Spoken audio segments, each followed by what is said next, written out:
There once was a war that lasted longer than the United States has existed. It wasn't a particularly loud war. No epic battles, no flaming cities, no speeches carved into granite monuments. In fact, it was a war so quiet, so still, so undisturbed, that nobody even remembered it was happening. No blood spilled. No soldiers wounded. No angry letters exchanged after the first one. Just a war that, on paper, dragged on for 335 years. And the strangest part? It ended in 1986. Tonight, we're going to unravel that story, not with the crackle of musket fire or the clash of cavalry, but with the gentle rustling of old documents and the whisper of sea winds brushing over forgotten stones. This is a story of accidents, of paperwork left unfinished, and of a sleepy little island that went to war, and then forgot to stop. So settle in. Get comfortable. Let the day's noise drift away. And together, we'll sail back in time, not to a battlefield, but to a coastal breeze, a quiet harbor, and a declaration that would echo across centuries, without ever being heard. It begins in the year 1651. Picture England, not the proud empire with its colonies and crimson uniforms, but a land in the middle of tearing itself apart. The English Civil War had left the country brittle and bruised. King Charles I was gone, his execution a clean break with centuries of monarchy. In his place rose Parliament, colder, sterner, deeply uncertain about the road ahead. Friends became enemies, families split like tree trunks struck by lightning, and loyalty became a dangerous thing. While the heart of England convulsed with politics and war, life on its windswept edges continued in quieter ways. Off the far southwestern tip of Cornwall, scattered in the grey Atlantic like mossy stepping stones, lay the Isles of Scilly. Isolated. Hardy. Beautiful in that raw, sea-sprayed way only the edge of the world can be. The people of Scilly were loyal to the crown, fiercely so. And when parliamentarian forces swept through mainland England, the royalists who still believed in king and crown retreated. Some fled north, others west, and some took ships across treacherous waters to these lonely isles. There, on the Scillies, they found safety, and silence. Under the command of Sir John Grenville, the royalists turned the isles into a base of operations. Not a grand one, not a fortress teeming with troops, but a last redoubt. And from this forgotten corner, they launched privateers, state-sponsored pirates who attacked parliamentarian and foreign ships alike. It was the dying gasp of a losing side, flailing at the waves, refusing to go quietly. Across the channel, the Dutch had noticed. Now, the Dutch were not known for rash decisions. This was the height of their golden age, a time of blossoming trade, revolutionary art, and naval power sharp enough to sting. They were merchants, sailors, and pragmatists. And they did not appreciate having their ships attacked by British privateers flying a dying king's flag. So they sent a message. In 1651, Admiral Martin Tromp sailed a Dutch fleet to the Isles of Scilly. His name, bold and musical, could have belonged to a sea shanty or a Shakespearean villain. But Tromp came not with fire and fury, but with formalities. He demanded restitution for the attacks on Dutch shipping. And when none came, he did something extraordinary. He declared war. Right there. Against the Isles of Scilly. Not against England as a whole. Not even against the royalists in general. Just the Isles. A group of wind-swept, sheep-dotted rocks at the edge of Britain. And then, as if the act had sapped the very breath from his lungs, he turned and sailed away. No shots fired. No sieges begun. No plans drawn in sand. A war had been declared, and that was it. And then, something even stranger happened. The royalist forces on the Isles soon surrendered. The parliamentarians regained control. The war, from a practical standpoint, evaporated. The Dutch never followed up. The Solonians never responded. No peace was negotiated because no one even thought to finish the conversation. Like a lantern left lit in an empty room, the war simply continued. Quietly. Silently. Pointlessly. Decades passed. Then centuries. Monarchies fell. Democracies rose. Empires stretched and snapped like old rope. But the war remained. Not in action, only on paper. A forgotten line in a forgotten book, dusty and undisturbed. It would take 335 years before someone found it again. And they did not find it in a cabinet of war records or in a courtroom of treaties. No, it was uncovered by a curious historian in the 1980s, puzzling over old maritime records like a librarian solving a riddle. They noticed something odd: there was no official record of peace between the Netherlands and the Isles of Scilly. Because, no peace had ever been signed. It's a ridiculous thing, really. A war that had simply been misplaced. And so, in 1986, the Dutch ambassador to the United Kingdom visited the Isles of Scilly. They met with local officials, posed for polite photos, signed a ceremonial treaty, and at long last, peace was declared. After 335 years of silence. But before we drift too far forward, let's take a gentle detour back. Back to the heart of the English Civil War. Back to the world that accidentally gave birth to a war nobody asked for. Because in understanding that world, the choices, the loyalties, the petty mistakes and grand miscalculations, we understand how a war can begin with noise and fire, and end with a shrug. And maybe, just maybe, we begin to see how many other wars, arguments, and grievances the world has quietly let linger in its attic. To understand how such a long, forgotten war could even begin, we have to understand the era that birthed it. The English Civil War wasn't just a conflict between king and parliament, it was a slow-motion implosion. A war within a nation's soul. On one side stood King Charles I, a man raised on divine right, believing his authority came from God and no one else. On the other stood Parliament, an institution that had grown tired of funding royal extravagance and royal wars without being asked nicely first. The country split like brittle parchment. There were royalists, known as cavaliers, resplendent in feathered hats and flowing hair. And there were the parliamentarians, roundheads, as they were mockingly called, who wore simpler clothes and sterner expressions. Beneath them all were the ordinary folk. Millers. Bakers. Cobblers' apprentices. Mums worrying about potatoes, not politics. It was the 1640s, and the kingdom was unraveling thread by thread. If you were a merchant in London, you might have watched your profits dry up with every new tax and blockade. If you were a farmer in Yorkshire, the war might have arrived at your doorstep not with banners and drums, but with soldiers who needed your barn, your oxen, and your son. For years, the war twisted its way through England's fields and alleys, churches and castles. And like all civil wars, it wasn't clean. It wasn't even noble. It was messy. Grudges grew. Faith turned sour. Executions began to feel routine. Charles I, believing in his right to rule above all, eventually lost that right, and his head, with one clean stroke in 1649. From his ashes rose the Commonwealth, a parliament-led state under Oliver Cromwell. A grim, godly man who banned dancing and crushed dissent like stale bread. The royalists fled. Some to Europe, others to the edges of the realm, anywhere they could regroup and wait for the tide to turn. And so we return to the Isles of Scilly. These weren't just islands, they were a last foothold for a fading monarchy. A salty place of resistance. Sir John Grenville held them like a captain gripping the rail of a sinking ship.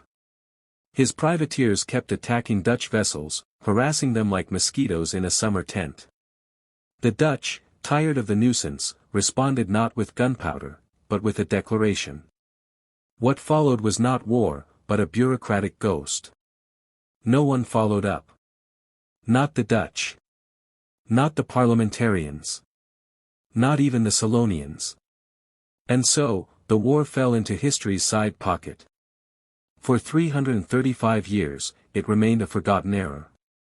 But isn't that how some of the most fascinating stories survive? Not with fireworks, but with footnotes.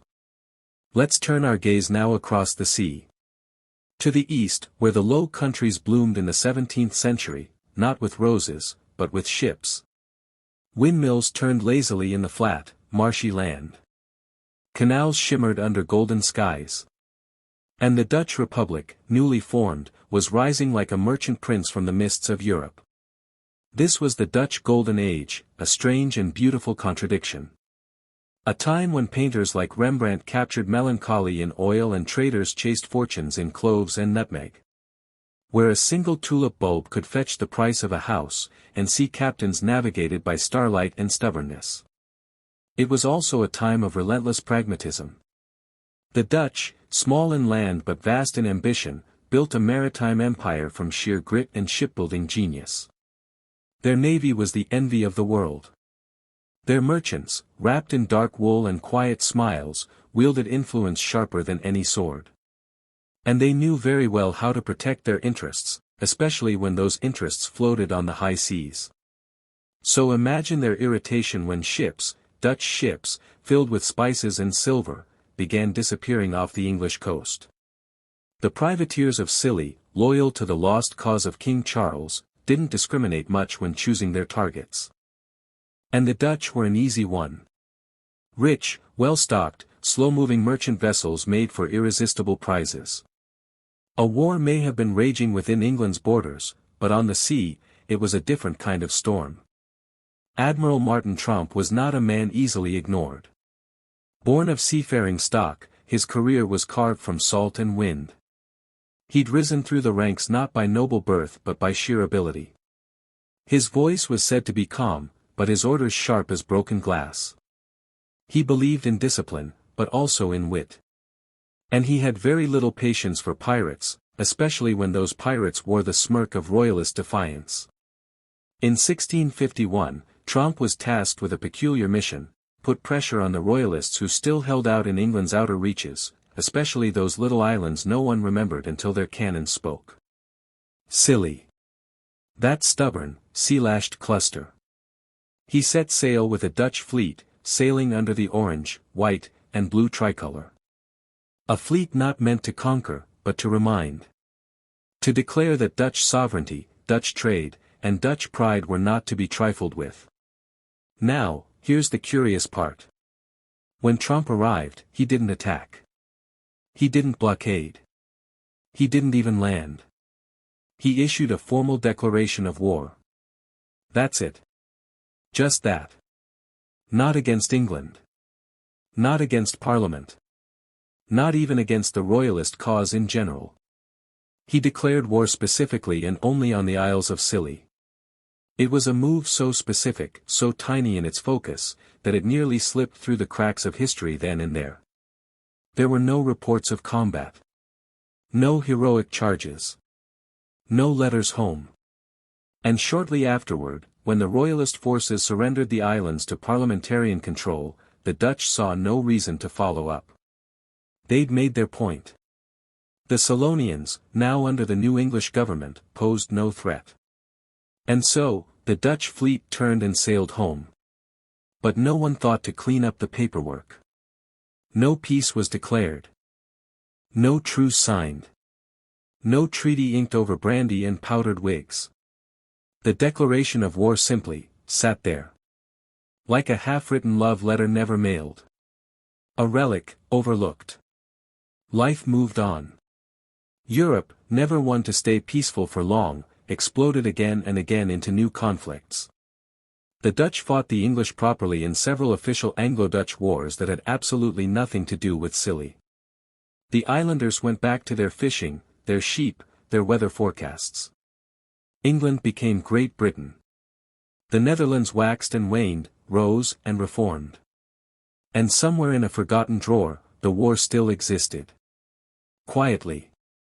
Undefeated. Unresolved. We don't know if anyone even remembered.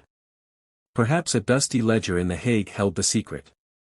Maybe some clerk once chuckled at the oddity and moved on. Or perhaps, more likely, it was simply forgotten, like a to-do list from another lifetime. That's the strange thing about human affairs, we're so good at creating systems, so terrible at maintaining them. We declare wars with fanfare and drums, and then sometimes just forget to turn off the lights. And the Solonians? They didn't know. They had no idea they were at war. For centuries, generations were born, married, and buried without once suspecting that somewhere across the North Sea, they were technically enemies of the Dutch crown. It would have come as quite a surprise, one imagines, if a warship had rolled up in the harbor with a 300-year-old grudge. But no one came. The war simply lingered. And as the centuries passed, its absurdity grew. By the 18th century, it was ancient history. By the 19th, it was myth. By the 20th, it was forgotten entirely, until a curious historian with an itch for maritime trivia stumbled upon a footnote that didn't make sense. We'll meet that historian soon. But first, let's spend a little time with the Isles themselves. Not as a strategic point on a map, but as a living, breathing place. A place that spent centuries technically at war, while tending gardens, hanging laundry, and feeding goats. Because perhaps the most remarkable thing about the 335-year war, is how very little it affected the people supposedly involved in it. The Isles of Scilly don't make a loud impression. You don't arrive with fanfare. There are no trumpets on the wind. Just the rhythmic splash of boat against tide, and the quiet sigh of salt air through the grass. About 28 miles off the coast of Cornwall, the Scillies are an archipelago of around 140 islands, though only 5 are inhabited. Their names, St. Mary's, Tresco, St. Martin's, Briar, and St. Agnes, sound like saints that wandered off into the sea and never came back. They are places of rugged beauty. Low stone walls, narrow lanes. Clumps of heather and palm trees that seem confused by the latitude. The climate here is milder than the mainland, warmed by the Atlantic's steady breath. Winters are gentler, summers less scorching. It is a place that doesn't rush. And for over 3 centuries, this sleepy cluster lived under the most useless war imaginable. There were no battle drills. No conscription. No secret spy networks monitoring Dutch signals from across the waves. Life went on exactly as it always had. Quietly. Closely. People raised children, mended fishing nets, and argued over which pasty shop made the flakiest crust. They planted bulbs and harvested flowers. In the 19th century, Scilly became famous for its narcissi, paper-white blooms sent by ship to London florists, still damp with sea mist. The idea that they were at war with the Netherlands never crossed anyone's mind. Meanwhile, the Netherlands had changed too. The old republic fell, then rose again in different forms. The country survived invasion, occupation, liberation. It was carved by Napoleon, stitched back together by treaties, split with Belgium, and later endured 2 world wars. At one point, they had a queen who was also technically at war with some Cornish flower farmers, and didn't know it. Isn't that beautifully ridiculous? There's something almost poetic about it. A war declared by one side, forgotten by both. A conflict that lived not in trenches or treaties, but in the dust of misfiled records. For all the drama of history, the conquests, the revolutions, the declarations shouted from balconies, it is often the quiet absurdities that linger longest. And in this case, it lingered all the way to the 1980s. The rediscovery came not from a general or a politician, but from a historian named Roy Duncan. Duncan was the official historian of the Isles of Scilly. Not a celebrity. Not a grand academic. Just a man with a passion for the local past. He poked through archives, read obscure letters, and catalogued memories that others had forgotten. And at some point, no one knows exactly when, he stumbled across a reference to the Dutch declaration of war against the Isles. That's odd, he thought. There was no record of peace. No official end. He did what any self-respecting historian would do, he wrote a letter. To the Dutch embassy. The letter was polite, inquisitive, and probably had the tone of someone trying very hard not to sound mad. And to their credit, the Dutch took it seriously. After some digging through their own archives, the embassy confirmed it. Yes, technically, the Netherlands was still at war with the Isles of Scilly. A war that had lasted, officially, 335 years. And so, in 1986, a treaty was drawn up.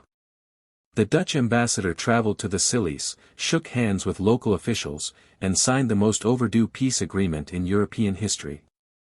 There were photos. Smiles. Probably tea. No one was shot.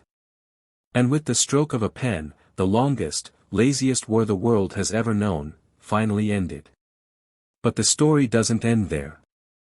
Because this strange little war tells us something more profound, not just about history, but about how we, as humans, hold on to things.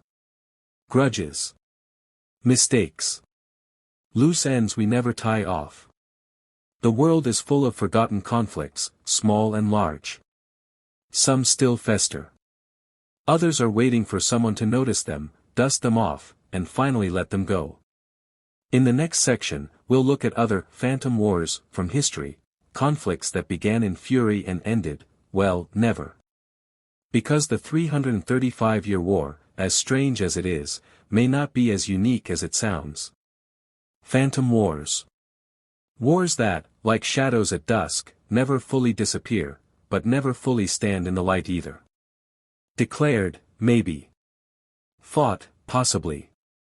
Ended, well, that part gets a little foggy. See, the 335-year war between the Netherlands and the Isles of Scilly wasn't entirely alone in its absurdity. History is full of conflicts that burned bright for a moment, then quietly smoldered under the weight of paperwork, forgetfulness, or stubborn silence. Take, for example, the curious case of San Marino and the British Empire. San Marino, the tiny mountaintop republic nestled in northern Italy, prides itself on being one of the oldest sovereign states in the world. When World War II broke out, San Marino remained neutral, tiny, tucked away, not much of a threat to anyone. But in 1940, Mussolini's Italy declared war on Britain, and San Marino, though officially neutral, was rumored to have supported the Axis, at least indirectly. Britain, perhaps annoyed by this whisper of allegiance, reportedly declared war back. No one invaded. No bombs fell on San Marino's stone towers. The conflict existed only on paper, a ghost war floating above the Mediterranean. And for decades, that ghost lingered. It wasn't until 1963, more than 20 years after the war had supposedly ended, that Britain and San Marino formally signed a peace treaty. One can imagine the diplomats blinking at one another across the table, wondering how, exactly, to explain the delay. Another quiet feud smoldered between Liechtenstein and Czechoslovakia. At the end of World War II, as borders were redrawn and reparations demanded, Czechoslovakia seized lands belonging to the royal family of Liechtenstein. The tiny principality, smaller than many cities, found itself suddenly cut off, no negotiations, no compensation, no closure. Years passed. Then decades. Czechoslovakia split into the Czech Republic and Slovakia. Yet still, the issue of those seized lands festered like a forgotten wound. It wasn't until 2009, more than 60 years later, that Liechtenstein and the Czech Republic finally restored diplomatic relations. A cold silence thawed, not with cannon fire or dramatic speeches, but with quiet recognition that maybe, just maybe, it was time to let it go. Even the mighty powers of the world haven't escaped the long tail of unresolved war. Consider the United States and North Korea. No formal peace treaty was ever signed after the Korean War. Just an armistice. A pause button, not a stop. Technically, they remain in a state of war even now. Decades of tension, threats, diplomacy, and delay, and yet no full peace. Sometimes, it seems, war ends not with treaties, but with weariness. With everyone too tired to keep pretending they care. These phantom wars teach us something deeply human. We're quick to declare, slow to reconcile. Quick to fight, slower to forgive. And often, it's the quiet wars, the ones left to rot in file cabinets and footnotes, that carry the strangest weight. But there's another kind of phantom war, too. Not one between nations, but within nations. Between memory and myth.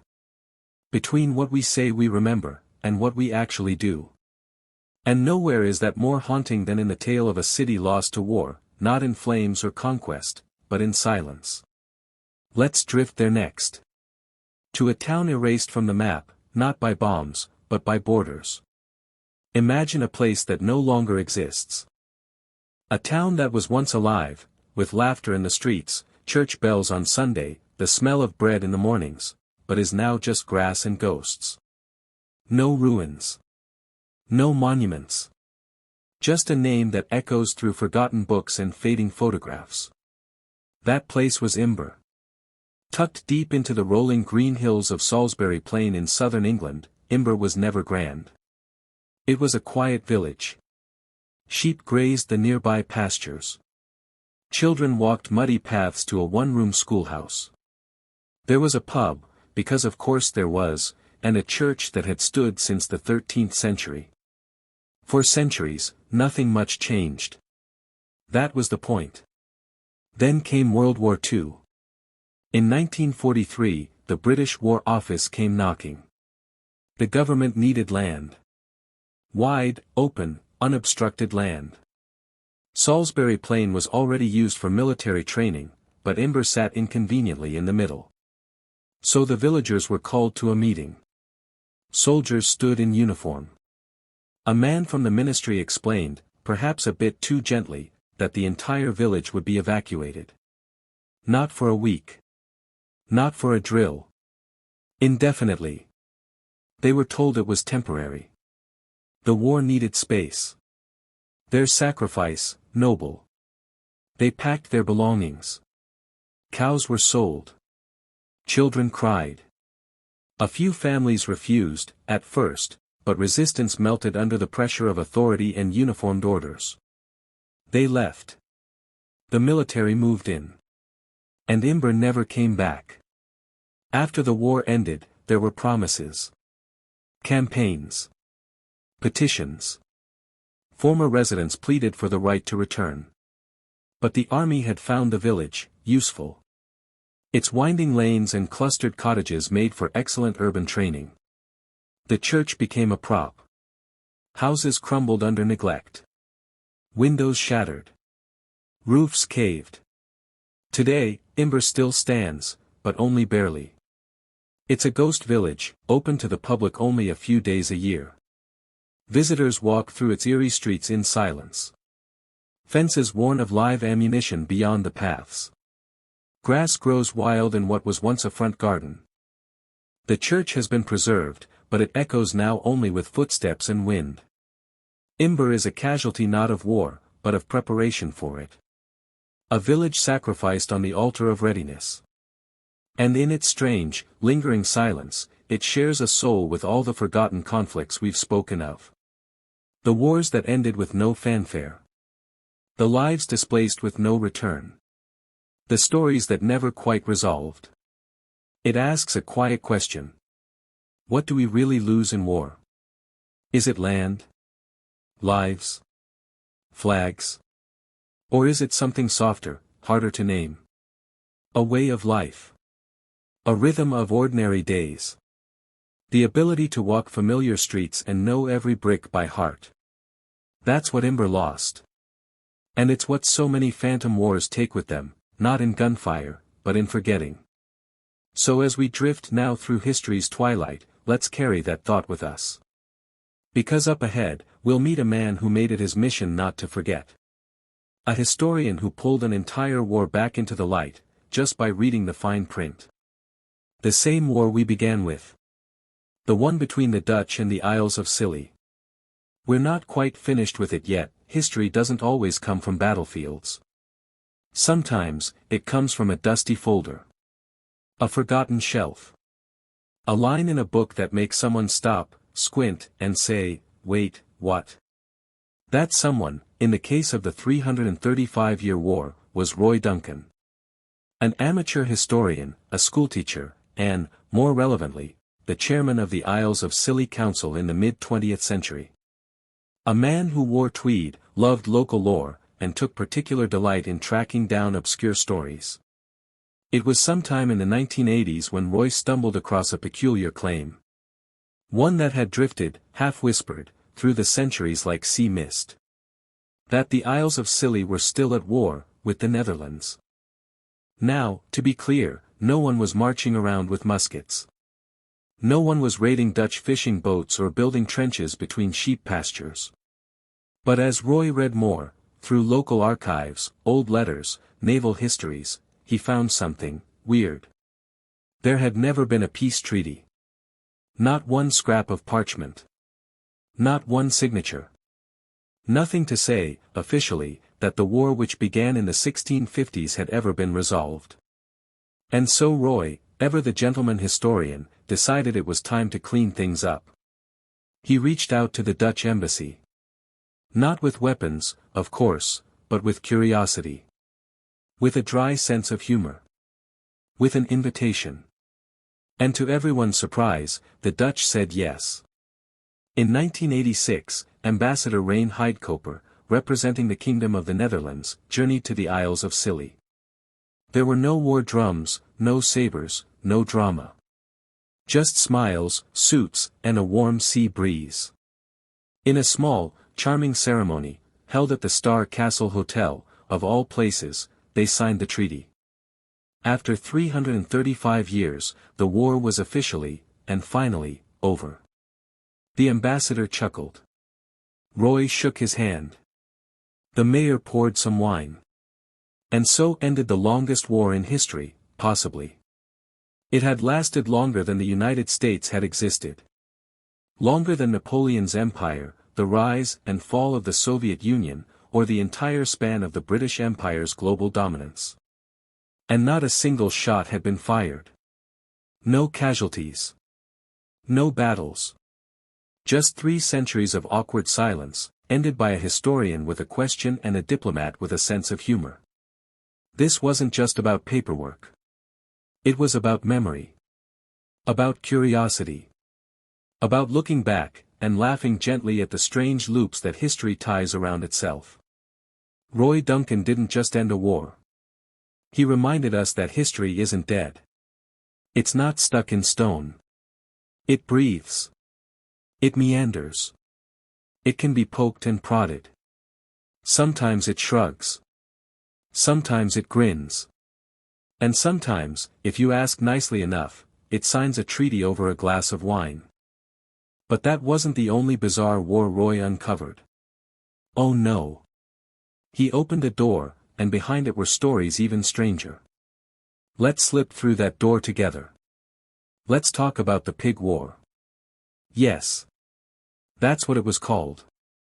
The Pig War. And no, it wasn't a metaphor. It was 1859. The United States and Britain were still untangling their borders in the Pacific Northwest, specifically, who owned the San Juan Islands, nestled between Vancouver Island and the mainland of Washington State. Both nations claimed the land. Both had settlers living there. And tensions were, quiet. Brittle. Like glass that hadn't cracked yet. Then came the pig. An American farmer named Lyman Cutlar looked out his window one morning and saw a large black pig digging up his potato patch. Again. It wasn't the first time. The pig belonged to the Hudson's Bay Company, which was British. Lyman, hungry and irritated, did what many 19th-century farmers might do. He shot the pig. Its owner, a British employee named Charles Griffin, was furious. He demanded compensation. Lyman offered $10. Griffin wanted $100. Words were exchanged. Threats were made. And somehow, some way, this spiraled into an international military standoff. Yes, over a pig. American troops were dispatched. British warships sailed in. Cannons were loaded. Bayonets fixed. For months, soldiers from both nations stared each other down on this misty little island, waiting for someone, anyone, to blink. But no one fired. Not once. Eventually, cooler heads prevailed. The two nations agreed to a joint occupation until the boundary dispute could be settled through arbitration. And in 1872, 13 years later, an international tribunal awarded the islands to the United States. The pig, for its part, remained the only casualty. One shot. One animal. No humans harmed. Just a war in name, born from potatoes and pride. Like the 335-year war, the pig war is a testament to just how weird human conflict can get. It's not always blood and empire. Sometimes it's borders drawn with shaky hands. Assumptions that calcify into grudges. Or misunderstandings that grow until they wear the uniform of war, even when no one truly wants to fight. These absurdities echo through history, reminding us that while war is often tragic, it's also deeply human. Flawed. Petty. Occasionally, even funny. Because behind every declaration of war is a person. With moods. With pride. With bad days and worse decisions. And sometimes, with a potato patch. So when we talk about the longest war in history, 335 years of silence between Scilly and the Dutch, we're not just telling a quirky tale. We're holding a mirror to all the little ways human beings turn stumbles into sagas. And how, maybe, we're just a little too good at forgetting to say, it's over. In the next section, we'll go deeper, not just into forgotten wars, but into the emotional costs they carry. The villages left behind. The letters never sent. The lives paused, permanently, because someone forgot to declare peace. Because history may laugh sometimes. But it never forgets. Let's sit with the quiet now. Let's move past the flags, the treaties, the ceremonies and absurdities, and just breathe in the silence that war leaves behind. Because sometimes, it's not the battles that define history, it's the spaces between them. The things left unsaid. The letters that were written, but never delivered. The lives that never quite restarted. We talk about peace like it's an event, like it arrives with a fanfare, like someone rings a bell and everyone goes home. But peace, more often, is a slow unraveling. A gradual forgetting. Or worse, a kind of suspension, where life is paused, but never resumed. Where people wait for things to return to normal, and eventually realize that normal has packed up and left. In small towns across Europe, there are monuments with names carved in stone, names of sons who never returned. And yet, for some of those names, there are no known graves. No final letters. Just a mystery. A blank. And for the families, the war never really ends. There's always one chair that stays empty. One drawer that's never opened. One photograph, just slightly faded, still on the mantel. In places like Verdun, in France, or Passchendaele in Belgium, the soil still gives up shrapnel after rainstorms. Children playing in fields find buttons, belt buckles, bone. A war long over on paper, but not quite done bleeding into the earth. Even today, in parts of Vietnam, farmers find old bombs buried in the rice paddies. Some still live in fear of what lies under the ground. That's not peace. That's a pause. A wound that was never fully closed. And what about the homes? The homes turned into rubble. The towns wiped from the map. Some rebuilt, yes, but others never did. Others became forests again. Or concrete training zones. Or simply disappeared from every updated atlas. You could walk through some of these ghost places and never know they once held laughter. Because memory, like land, can be claimed or abandoned. And when it is, a war's echo can last far longer than the gunfire ever did. Even for the survivors, peace can feel like exile. After World War II, millions of people, Germans, Poles, Ukrainians, Jews, Hungarians, were displaced. Some never returned home, because home had ceased to exist. Or changed its name. Or decided it didn't want them anymore. They started over, in new cities, with new languages. But their hearts carried a geography that no longer matched the map. And that mismatch, that ache, that's part of war, too. It's not just the front lines. It's the quiet aftermath. The years of rebuilding where some things never quite fit again. Where peace feels like wearing someone else's coat, warm, maybe, but not yours. So yes, the 335-year war was bloodless. Clean. Almost comic in its lack of impact. But that's the exception, not the rule. Most wars don't end so neatly. Most wars end with questions, with wounds disguised as silence. With generations that grow up in the shadow of something no one really wants to talk about. And yet, talk, we must. Because in that silence, history waits. Let's keep listening. Let's travel now, not through battlefields, but through memories. Imagine you're a child, growing up in the 1950s. Your grandfather speaks in hushed tones about the war. Not the second one. The first. The one with trenches, and mustard gas, and mud that swallowed whole battalions.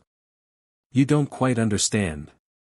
But you know that when he hears thunder, he flinches. That, too, is the residue of war. Now imagine your father served in Vietnam. He came back, physically whole, but emotionally distant. He mows the lawn every Saturday. Pays the bills. But something about his silence weighs more than words ever could. That, too, is war. Not all conflicts come with casualty reports and peace treaties. Some are internal. Inherited. Invisible. And that's what makes the idea of a bloodless war so strange, and so powerful. Because it makes us ask, what is a war, really? Is it only a war if people die? Is it only war when there are uniforms and flags? Or can it be war when a village is erased without gunfire? When a man never comes home, not because he was killed, but because the borders moved, and now he belongs nowhere? Can it be war when the only thing exchanged is silence?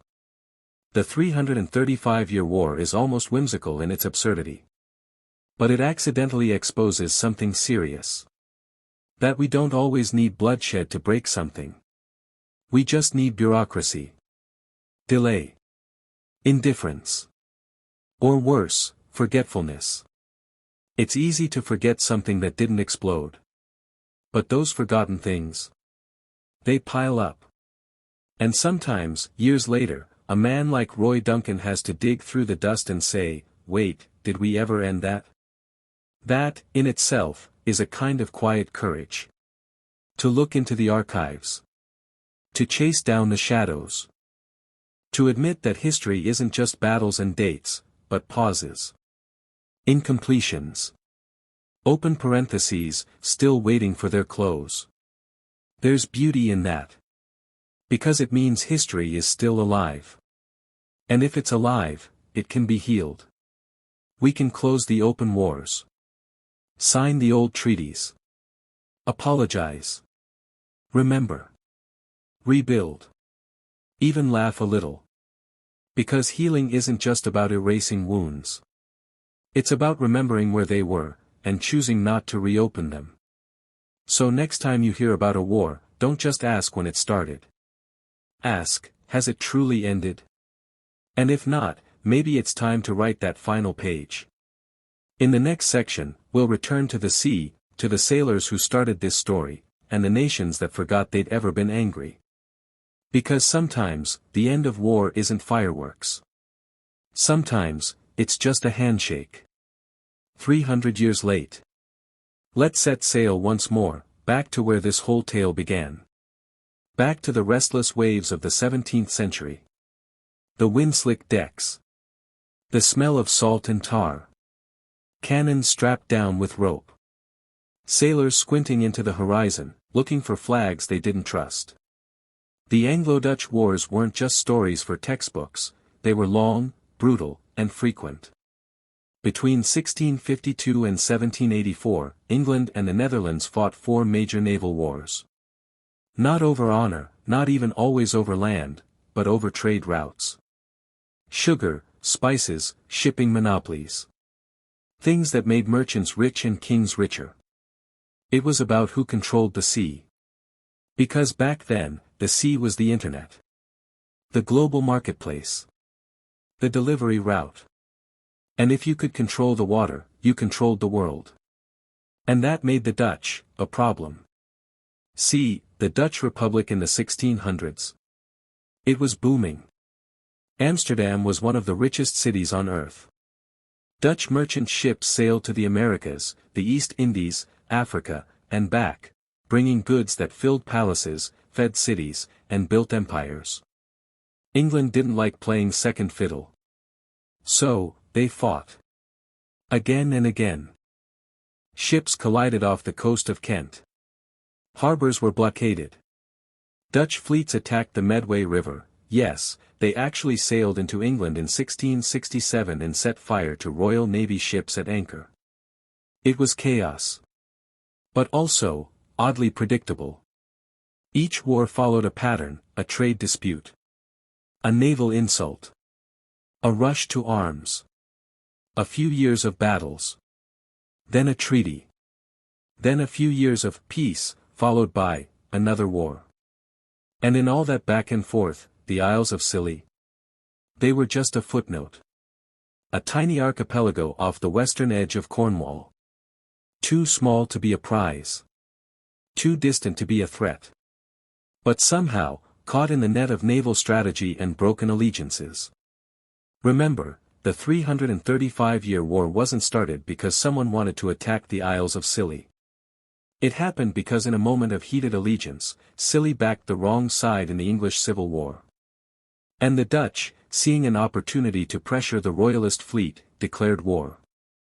And then, forgot. That's the strange part. They forgot. They never attacked. Never occupied. Never negotiated peace. The declaration was made, then left floating in the diplomatic winds for centuries.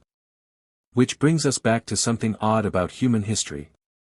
We're really good at starting things. And not always great at finishing them. We declare wars, make bold speeches, draw up battle plans. But when the dust settles, if no blood is spilled, if no headlines are written, we tend to move on. As if a story that lacks drama doesn't deserve an ending. But the people of Scilly? They remembered. Not always consciously. Not with tension or fear. But with a vague sense that they were a little out of sync with the rest of the country. A little, forgotten. Like a bookmark left in the middle of someone else's novel. And in 1986, when that treaty was signed, it wasn't just ceremonial. It was closure. A closing of the loop. A strange, quiet footnote in the long and tangled story of empires. A war that never happened, officially ending in the soft light of a spring afternoon. History rarely gives us neat endings. But sometimes, we're lucky enough to catch one in the act. Now, let's step away from governments and gunboats. And sit for a moment with the people who live between wars. The ones who inherit the silence. Because while the 335-year war was, technically, a diplomatic oddity, it still tells us something deeply human. That even in the absence of violence, conflict leaves a residue. Think about the people of Scilly. Generations of them, living on that scattered cluster of windswept islands. Tending sheep. Fishing the cold Atlantic. Raising families. Fixing roofs before the winter storms rolled in. And somewhere, buried in the local myths and half-told pub stories, was this odd whisper, "We're still at war with the Dutch, you know." It wasn't fear. Just a shrug. A smirk. A strange badge of honor. Something to tell visitors when the tide was low and the conversation had drifted to odd histories. Because people hold on to stories. Even the silly ones. Especially the silly ones. In Scilly, the 335-year war became part of local identity. A joke, sure, but also a reminder that even the smallest place can be connected to the grand sweep of world history. And that's comforting, in a way. Because most of us aren't generals or kings. We don't write treaties or launch invasions. We live our lives in quiet loops. We make tea in the morning. We kiss our kids goodnight. We listen to the rain and wonder if we remembered to shut the upstairs window. And yet, we're still part of it. History doesn't just live in marble halls and war museums. It lives in the sheep fields. In the faded shop signs. In the grandpa who tells a story that no one believes, but everyone loves. So when the Dutch ambassador came to Scilly in 1986, when he shook hands with the council members and signed a treaty on Royal Navy letterhead, it wasn't just a diplomatic gesture. It was a celebration of that quiet loop. Of the people who kept living, while history forgot to end something. And maybe, just maybe, that's a better story than any battle. Because it reminds us that peace isn't always a bang. Sometimes, it's a chuckle. A handshake. A dusty file, finally closed. Sometimes peace doesn't arrive in triumph, but in a sentence spoken at a town hall by a man with a good memory and a mischievous grin. Did we ever finish that war? Let's hope we ask that question more often. Because as strange as it sounds, the world could use a few more forgotten wars. And a few more ceremonies where the only casualty is confusion, and the only weapon is a pen. In the next section, we'll look at how this tiny war became legend, and how legends, once told enough times, start to shape the way we understand peace, conflict, and even ourselves. Stories have weight. Even the quiet ones. Even the ones that sound more like folklore than fact. And the longer they're told, the deeper they sink into the soil of our culture, like seeds that bloom, not into trees, but into truths. The 335-year war. It started as a legal technicality. A diplomatic oversight. Something forgotten in the paperwork pile of European history. But over time, it became something else. A legend. A story told in classrooms and coffee shops. A curiosity that made people laugh, raise their eyebrows, and say, "Wait, is that real?" Because there's something irresistible about a war with no battles. About a grudge so long-lasting and so gentle. In a world filled with headlines about conflict, bloodshed, and power struggles, this story floats above the noise like a feather in the wind. It reminds us that history isn't always brutal. Sometimes, it's just weird. And weird, when told with care, becomes wisdom. Because the 335-year war teaches us something most history books forget, that forgetting can be a form of peace. That neglecting to fight might, in some strange way, be the kindest failure of all. Let's zoom out for a second. How many wars have ended because someone chose not to fire the first shot? How many revolutions were defused because someone took a deep breath and said, "Not today"? Those moments rarely make the textbooks. They're quiet. Uneventful. Peaceful. And yet, they shape just as much of our world as the loud ones. The story of Scilly and the Dutch isn't just a joke in the margins. It's a blueprint. A reminder that maybe we don't need all our endings wrapped in drama and gunpowder. Maybe a forgotten war is the best kind. The kind where people lived, children were born, music was played, bread was baked, and no one noticed the war was still technically happening. That sounds like peace to me. And isn't that the dream? A world where our biggest conflicts slip so gently into the background that we only remember them when someone decides to clean out the historical closet. Oh, this old thing. I guess we should close it, finally. Maybe peace doesn't always need to be declared. Maybe it just needs to be lived. And so, over the years, the legend grew. Local newspapers picked it up. Tourists came to Scilly, curious about the world's longest war. The treaty signing in 1986 became a photo op. A quirky symbol of diplomacy. And with each retelling, the story sank deeper into the collective imagination. War without bullets. Anger without violence. Memory without pain. That's the kind of war the world needs more of. So yes, it's a funny story. A trivia night gem. A thing to laugh about over drinks. But it's also a quiet masterpiece in the art of letting go. And the more we tell it, the more we invite that kind of history into our future. Let's pause. Let's breathe. And let's imagine something almost impossible. What if every war had ended like this one? What if, instead of cannons and conquest, we had centuries of silence? What if the most violent thing to come out of a conflict was paperwork, left unsigned? It's a dream, of course. Most wars don't end quietly. Most don't last 335 years without claiming lives. But dreaming is part of why we tell stories like this. Because when we tell stories, we shape possibility. And maybe, just maybe, by remembering how this one ended, we nudge the world toward fewer beginnings. The 335-year war is more than a historical fluke. It's a mirror. It reflects the absurdity of human politics, the fragility of diplomacy, and the strange, beautiful resilience of people just trying to live their lives. Imagine being one of the Dutch sailors back in the 1650s. Told to blockade an island you'd never heard of, in a country that was in the middle of a civil war, under orders that probably felt confusing at best. You sail. You wait. You maybe write a letter home. And then, nothing happens. And then centuries pass. And then, someone in a dusty government office discovers that the declaration was never cancelled. And then, someone else picks up a pen, signs a paper, and laughs. Not at the absurdity of the situation, but at the resilience of it.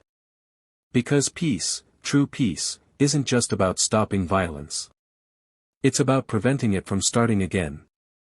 It's about noticing the places where history never got its ending, and offering one. It's about laughter. Community. Ceremony. Tea served in porcelain cups. And treaties signed with no urgency, no fear, no weight of expectation, just kindness. It's easy to scoff at a war like this. To call it silly. Pointless. Bureaucratic. But maybe that's the point. That for once, the only thing we lost was paperwork. The only damage was to our filing system. And the only legacy, was a story worth telling. Again and again. Because in a world that's often too fast, too loud, and too cruel, there's something profoundly comforting about a war that didn't hurt anyone. Something worth remembering. And if we remember it right, maybe we start to imagine a future that looks a little more like that. So here's to unfinished wars. To treaties signed centuries too late. To the people who kept living without knowing they were part of a punchline. And to the hope that maybe, just maybe, our best histories are still the ones where nothing happens. That I in the final section, will bring it all home. One last slow walk through the idea of forgotten wars, and the strange, quiet ways they still shape our world. Let's sit back. Let's breathe in slowly. And drift with the final ripples of this tale.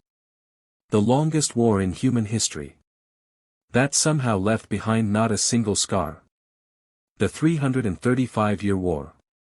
A war that, unlike so many before and after it, whispered through time instead of roaring. It never screamed. It never exploded. It simply existed, like fog clinging to a forgotten coastline. No swords drawn. No guns fired. No mothers wept. No children orphaned. Just, a declaration. And centuries of silence.